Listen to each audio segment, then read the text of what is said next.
is a live, copyrighted presentation. Ladies and gentlemen, it's time now for RadioLawTalk.com with your host, Frederick Penny, attorney at law. And now, RadioLawTalk.com.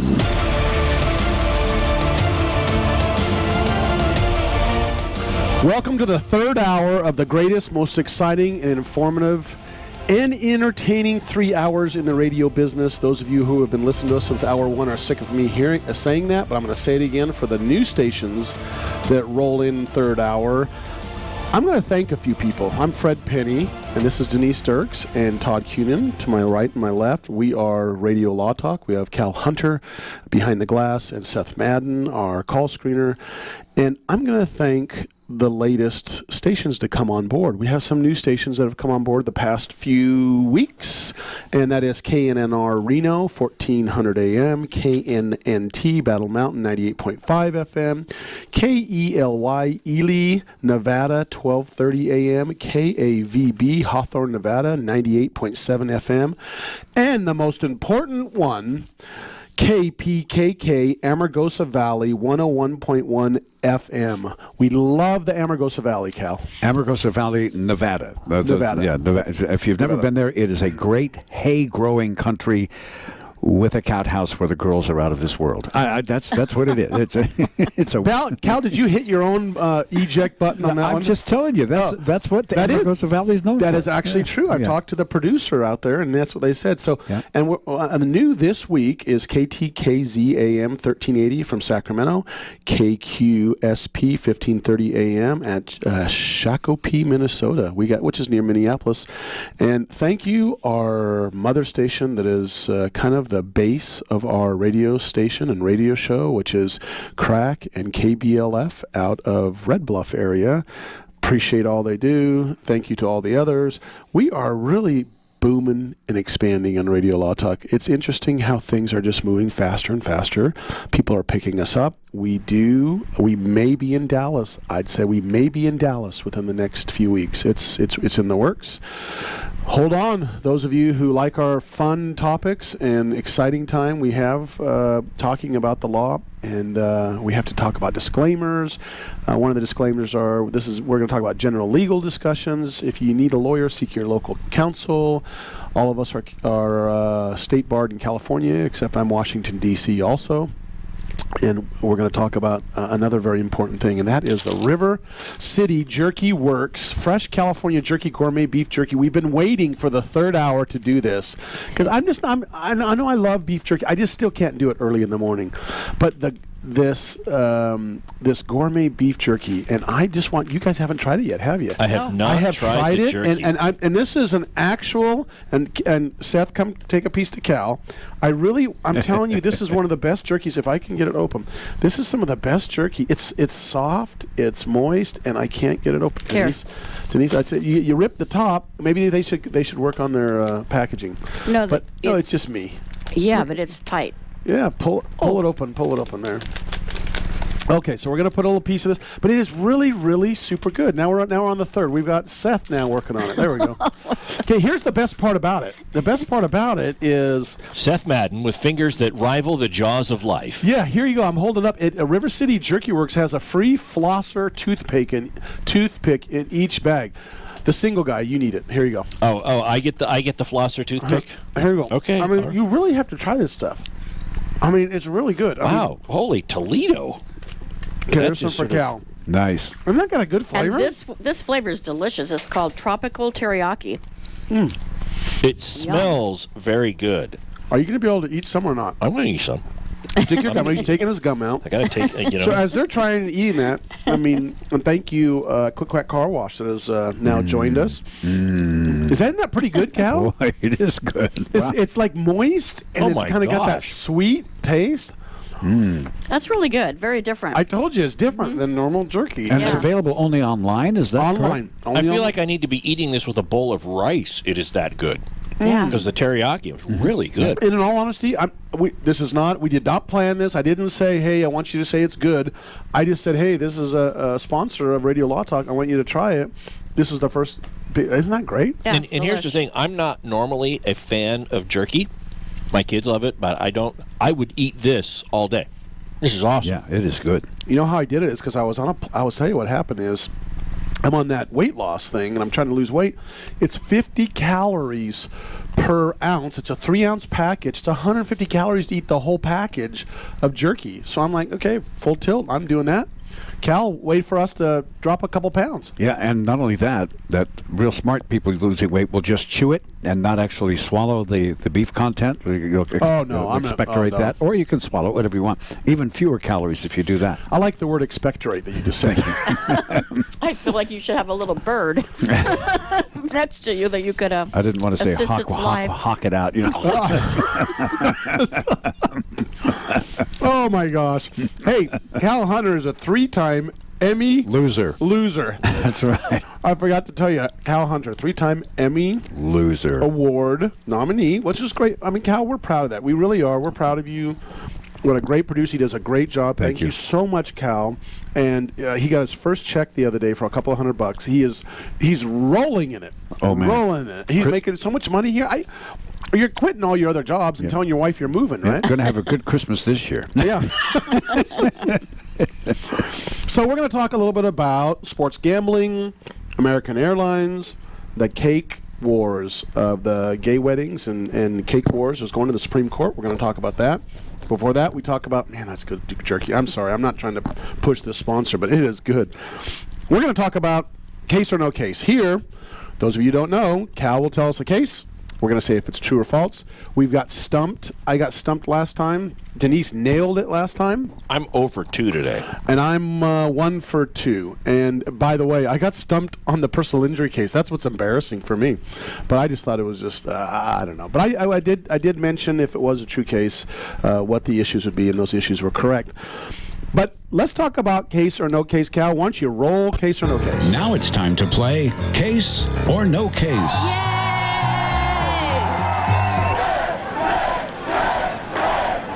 I take you to the beautiful village of New York City, New York. The city so nice they named it twice, New York, New York. Yep.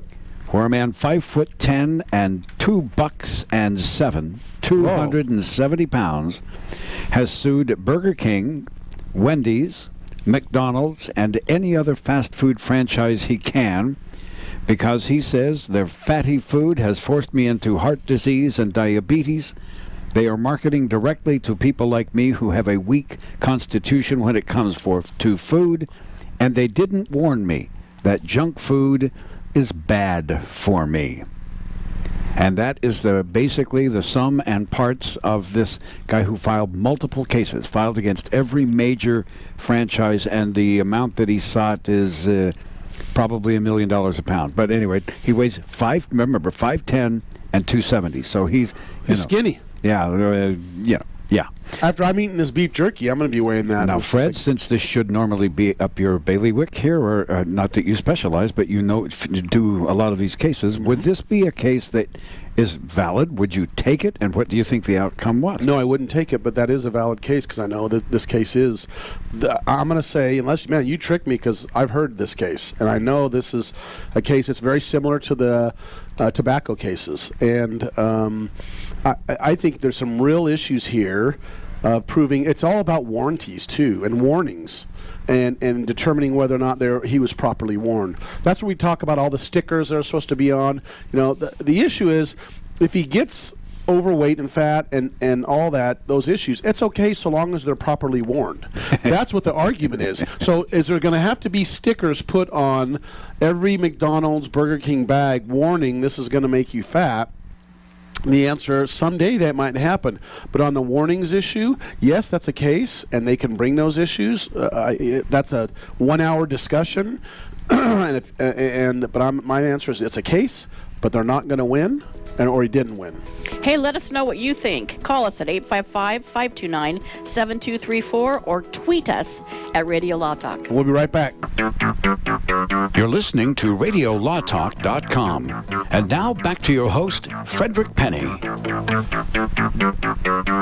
The 510, 270-pound lawsuit of the guy that loves our jerky is our case or no case. Cal. Yeah, we got to be careful of that, I guess, don't we? But again, just to summarize, a guy in New York City, 5'10", 270, sued McDonald's, Burger King, Wendy's, every fast food franchise he could. I guess, I don't know if he did them all as a group or I'm not sure. Don't know that. Because they said they did not warn him that this fast food was bad for him. And all of a sudden he has diabetes, he's got heart disease, he's got all this nasty stuff associated with excessive weight loss and fast food consumption. Fred said, yes, case. Todd Kunin. And I say he loses. And he loses loses because the warnings, they don't need that type of warning. All right.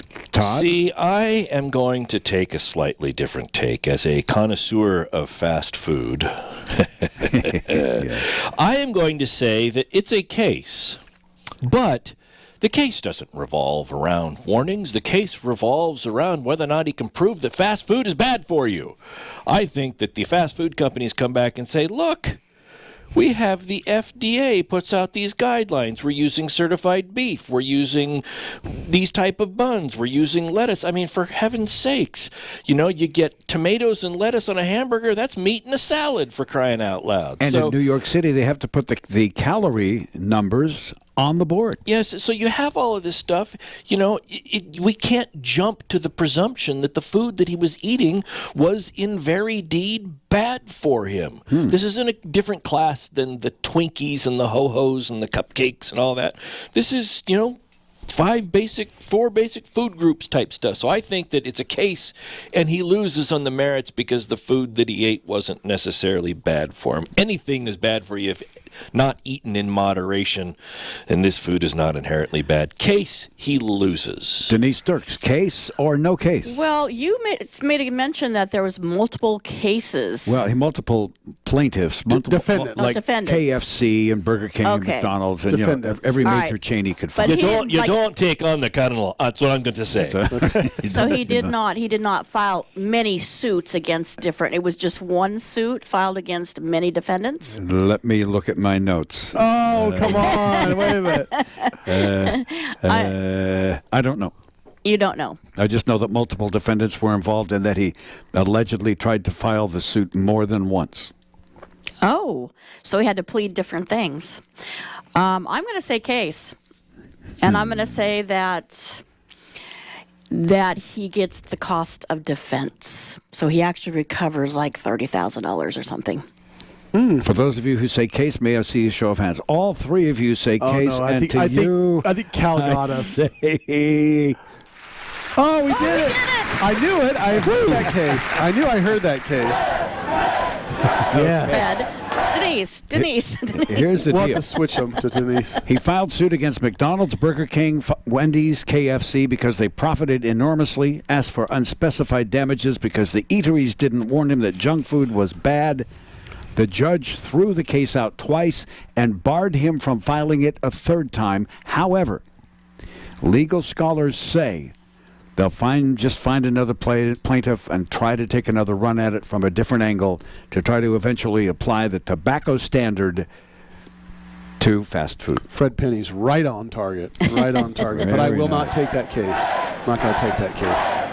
We're too busy doing the legitimate normal Todd would one. take it, but he's at the drive-in right now grabbing a sandwich. I would take the case in defense of the fast food place. Yeah. If they pay you by the hour. If they pay me by the hour, I mean. Yeah. Let's talk about that. Go ahead, Cal. Couldn't they pay you in burgers? Now that's a thought. I wouldn't, but to quote Popeye, if they tried to pay me in burgers, it would always be, payment will be made next Tuesday. Another quote on another movie by Todd Kunin. All right, we're back. Let's stay on that topic. Sure. American Airlines, a lawsuit. Apparently, some airlines. This is going to roll into some of Todd's. It's about some battery issues too. We're going to talk about that. But American Airlines employees lifted a California woman from her wheelchair. She's claiming without her permission, and dropped her during the boarding flight from Los Angeles to Philadelphia in 2016. This lawsuit has come up against American Airlines. And so, but here's the interesting thing. It's obviously a negligence issue. A negligence talks about certain aspects, which is duty, breach, causation, Proximate, it's either and damages, and there's different types of causation. I'm not going to get there's actual causation and proximate causation, but they're also bringing up the assault and battery claim. So in this, the plaintiffs are claiming, okay, not only were you negligent in carrying me out of my wheelchair, and I didn't want you to carry me out of my wheelchair and put me in the seat, but now it's an assault and battery because I told you not to, because remember, an assault is an act of basically threatening battery, and battery, these are just general terms, is an intentional touching that is not wanted, okay? So, and it can be civil and criminally prosecuted. That's exactly right. So they are in a civil case here saying that there was negligence and an assault and battery on this poor woman that was dropped in the aisleway on the way to taking her down to her seat. Now, here's the question. If she didn't want to be lifted out from her wheelchair into the seat, I'm going to throw this to the illustrious law clerk that is our call screener. What is the issue, Seth? There. He's looking. He doesn't even know. What does he say, Cal?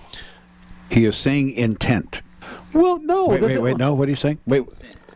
Consent. Okay, that's good, but the question is, how else are they going to get her in the seat? She didn't want to be lifted up out of her wheelchair into the seat. So my question is, how else do you do it? Well, she could have been assisted walking, perhaps. Just because she's in a wheelchair doesn't mean she can't walk. They could have helped her, assisted her by, holding her by the arms and leading her to the seat. And of course, we know that airlines, the space in an airplane is crazy, that it's really not accessible if you're in a wheelchair. Right. So here's the key. She's asking for $75,000. The one issue that I want to bring up here, that's a negligence. I see it as a negligence issue, as I think you're going to have a tough time proving battery, on this woman when, wait a minute, how else are we going to lift you into the seat? How is she going to get in the seat? And the second issue that you have to understand is what's called common carrier law. And the common carrier has a higher duty of care, And they're going to be held to a higher standard than just a normal business. So I think that's why I'm saying I'm bringing this up, case or no case, Cal.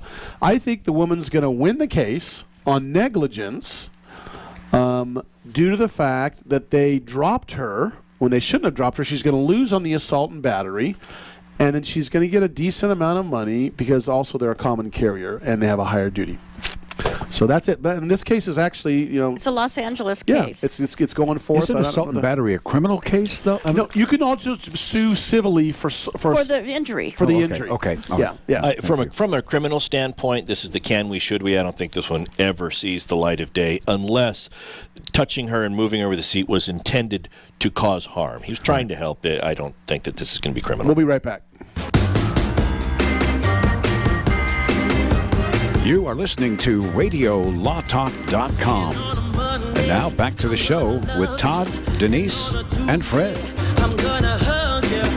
We were just talking about no case or no case in the American Airlines case. We're going to jump to a very, very interesting case that's going down in, actually it's based out of New Jersey. It's the Chris Christie case that basically is about gambling in New Jersey and whether or not it should be allowed to have sports gambling when it comes to the NCAA and college teams. And there's a thing called the Professional Amateur Sports Protection Act of 1992 that we're going to discuss. So kind of give us the background, just the general background, Denise, of this, and then we'll punch a few holes in it and talk about why it's important. And again, here's another 10th Amendment Commerce Clause issue, Yes, it is.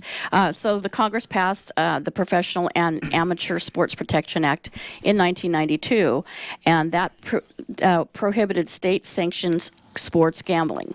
So there were exceptions to that because in Nevada, Oregon, and Delaware, they had already had sports wagering in effect, so they let that exception happen. And they also gave an exception for New Jersey, provided that it provided some kind of sports gambling scheme within 1 year of the act's enactment. So that'd be 1993. They would have to pass it by sometime in 1993. New Jersey would have to do that, which they didn't do. Which they didn't do. Okay. And so what happened then is in 2011, New Jersey held a referendum asking the voters whether they wanted sports gambling and whether it should be permitted. And 64% of the voters said yes, we want a state constitutional amendment that permits the gambling. So that's like, what, 3/4? That's pretty That's good what they amount. needed, right? Yeah. So then, when it enacted the Sports Wagering Act, It's like 2012. Yes. They passed this. yes, and so this involves the state Wagering Act versus the powers of Congress, Right. when it's regulating sports wagering. Right, and here's the thing: it's not just casinos; it's racetracks. You know, because don't forget, it's a number of areas that they're able to do this comprehensive gambling is what they want. And then, but by the way, the sporting revenues, events, it's casinos, sporting events, Right. racetracks. The regulatory scheme was for licensing all of those type of activities, like they're doing in Nevada right now. And the key thing to remember, because we're going to get into the analysis of why the U.S. Supreme Court's going to hear this, or why they're hearing it, and what they're looking at, is that the New Jersey statute was to repeal prohibitions on gambling in certain areas. There were prohibitions that were enacted in New Jersey, and so the New Jersey statute in '93, I guess, or earlier, was to repeal those to allow the gambling, and that's important because the court is being asked to apply this case called New York versus United States that was decided in 1992, where the U.S. Supreme Court held that the federal government could not directly compel the states or require a state to prohibit a certain act. And the reason the federal courts found that this Congress could affect New Jersey is because they held that case, New York versus United States, only applied to affirmative authorizations. It did not apply to statutes that repealed prohibitions. Got it. Right. So now what the U.S. Supreme Court is going to hear is whether or not their decision in New York versus United States applies to acts of legalization and also acts to remove prohibitions.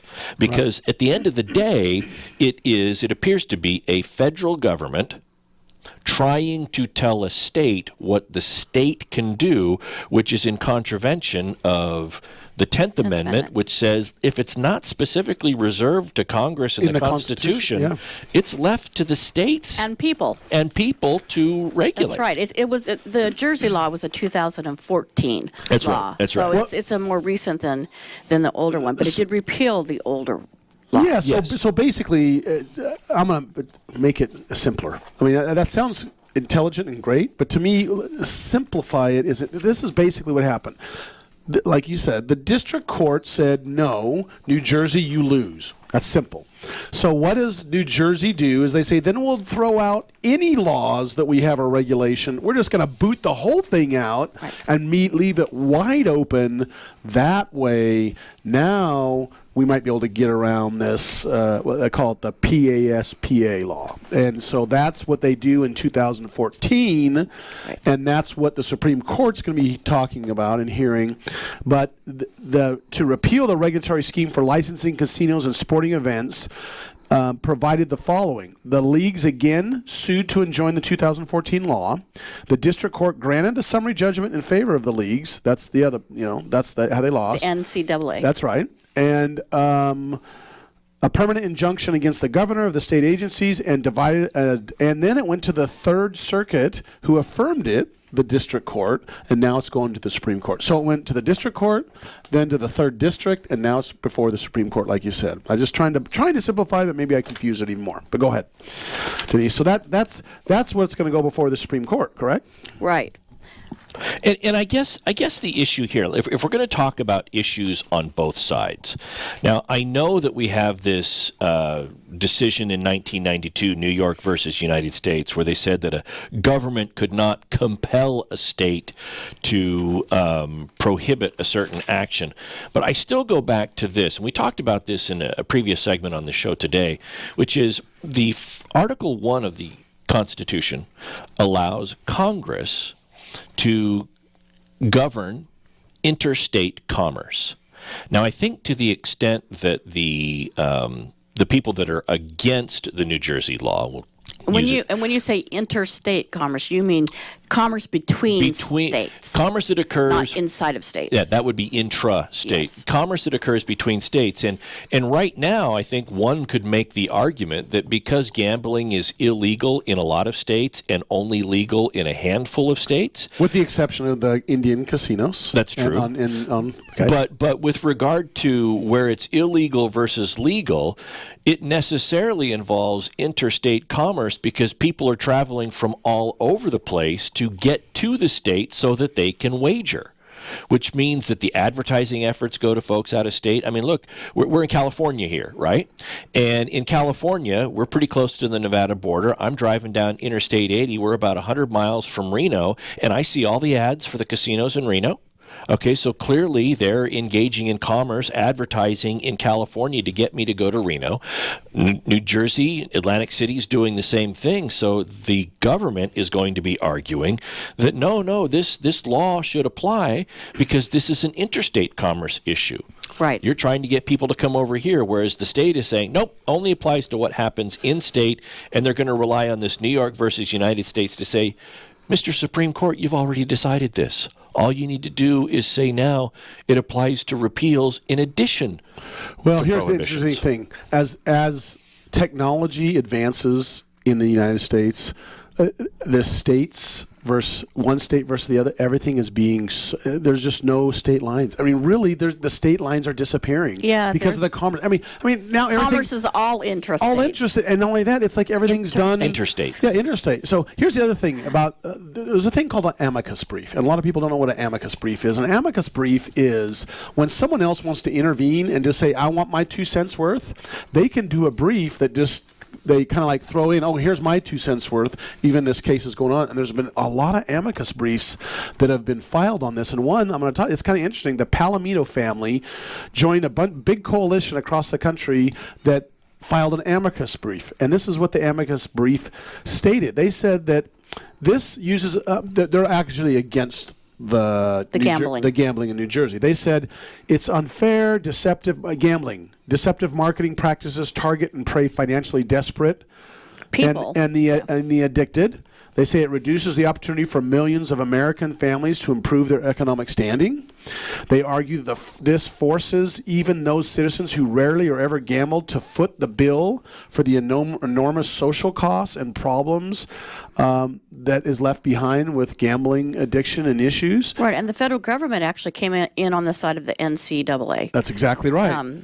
So there's a lot at stake here because if New Jersey, Chris Christie wins, we're going to have a lot of states that are going to be trying to follow New Jersey's lead and trying to get around this prohibition that was set up by the federal government. And if he doesn't win, he's going to shut down all the tunnels. Well, that's true. No. It took a while. It took a while for him to get It's that. limited to bridges. Bridges. Oh, Yes, sorry. bridges. Shutting the tunnels and the bridges down. And he'll be sitting on the beach while everybody tries to work it out. Yeah, that's exactly right. That's what'll happen. So we got 30 seconds left. Why don't you thank our research Yes. assistant? We have a research program where we have a law student that does our research for each of our shows, and we say a shout out to them. Adam Trotter from Thomas Jefferson Law School, thank you very much. You're going to get a signed mug and a $100 scholarship. We'll be back after the break. We got 15 minutes left. This is RadioLawTalk.com.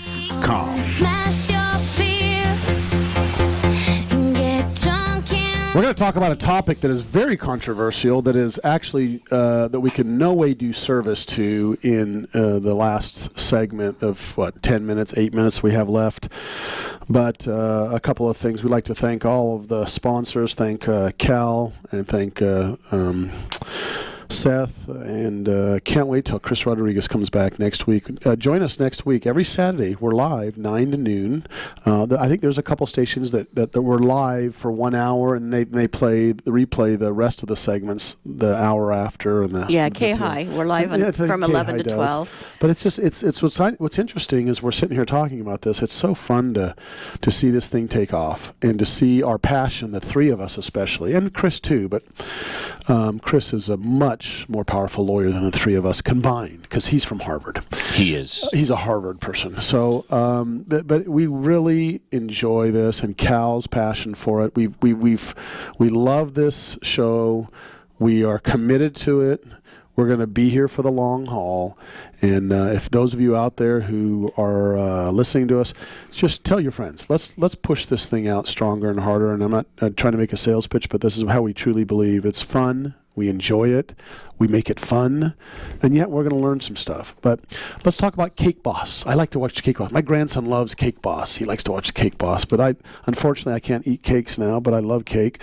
Todd, the huge cake issue about whether or not a person who makes a cake a cake maker can discriminate, if they call it discrimination, and not refuse to make a cake for a gay wedding. That's the issue. And this is what happened in Colorado in a nutshell. A cake maker who had very conservative beliefs about same-sex marriage, did not agree with same-sex marriage, was in the business of making cakes, and a same-sex couple came in and wanted a cake made for their wedding, and that said, basically had an expression on the cake that referred to their marital union. Two grooms. Yeah, the two grooms. And so the cake maker refused to make it, and they were sued. And this case went up before the Supreme Court in Colorado.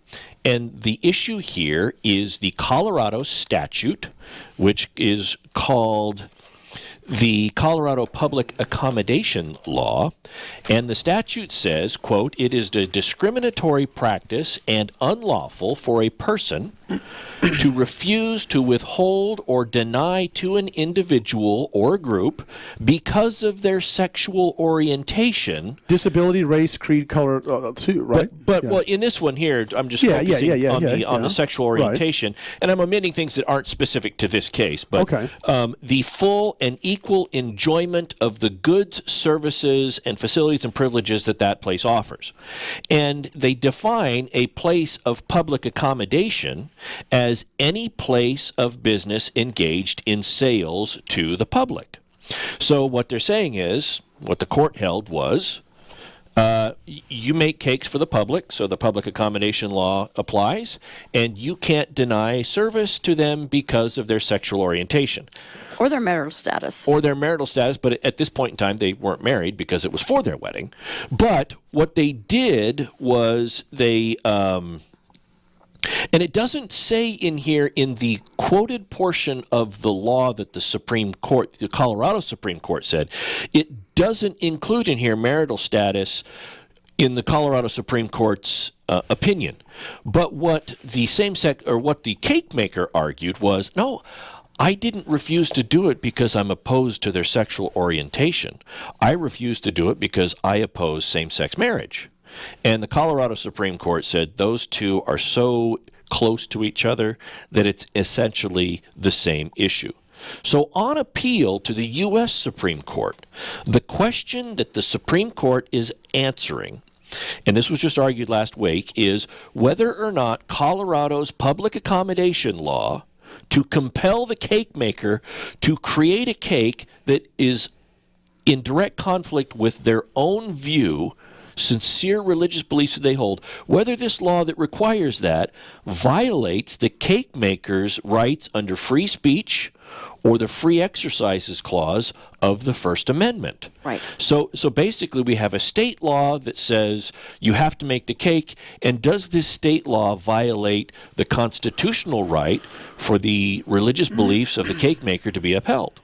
That's what was argued this past week before the Supreme Court. Now, before Colorado court, they said... Before the Colorado court, the Colorado Supreme Court said the state law works, and you have to make the cake. It's constitutional. Right. It's constitutional. You have to make the cake. Right. But the ultimate, and this is maybe obvious, but maybe not, the ultimate body that decides what the U.S. Constitution says or does not say is the U.S. Supreme Court.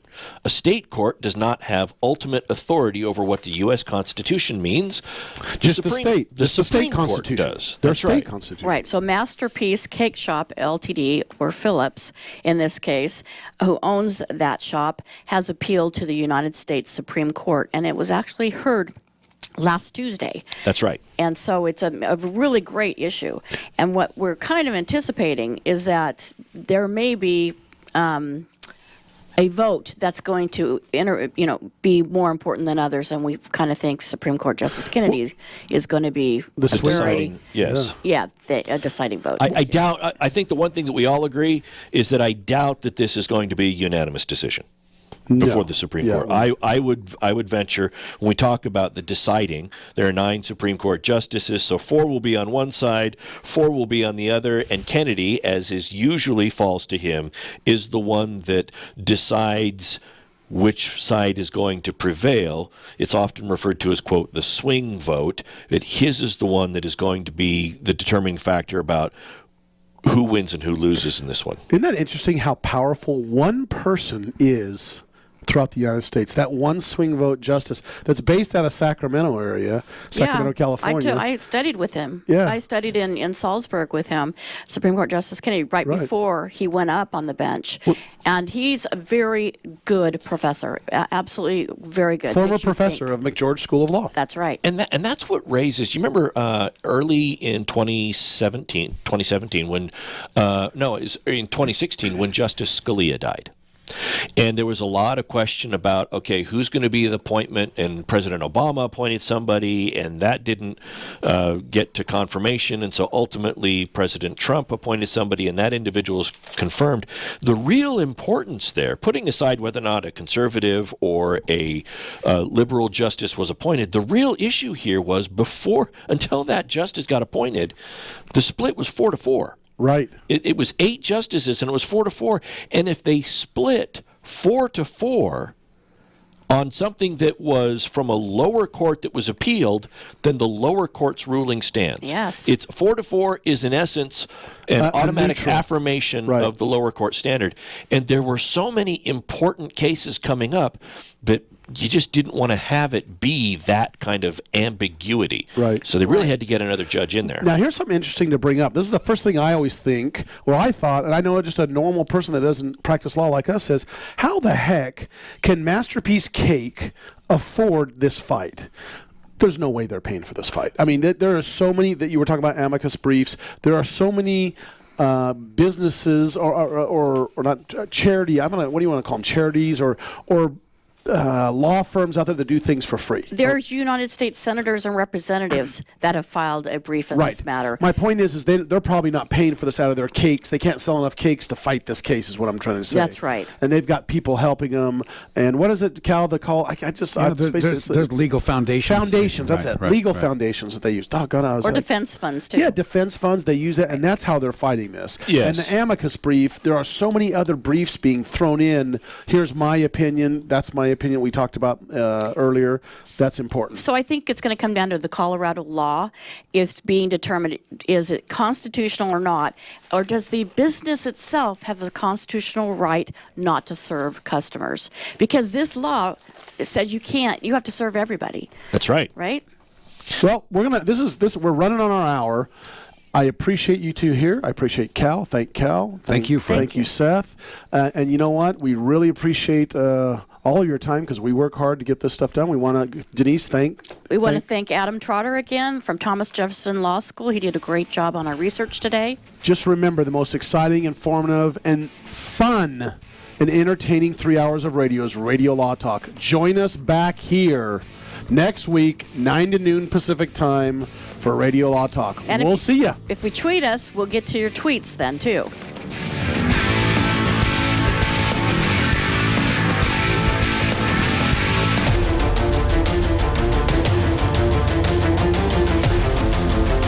You have been listening to RadioLawTalk.com, a copyrighted presentation of Radio Law Talk Incorporated.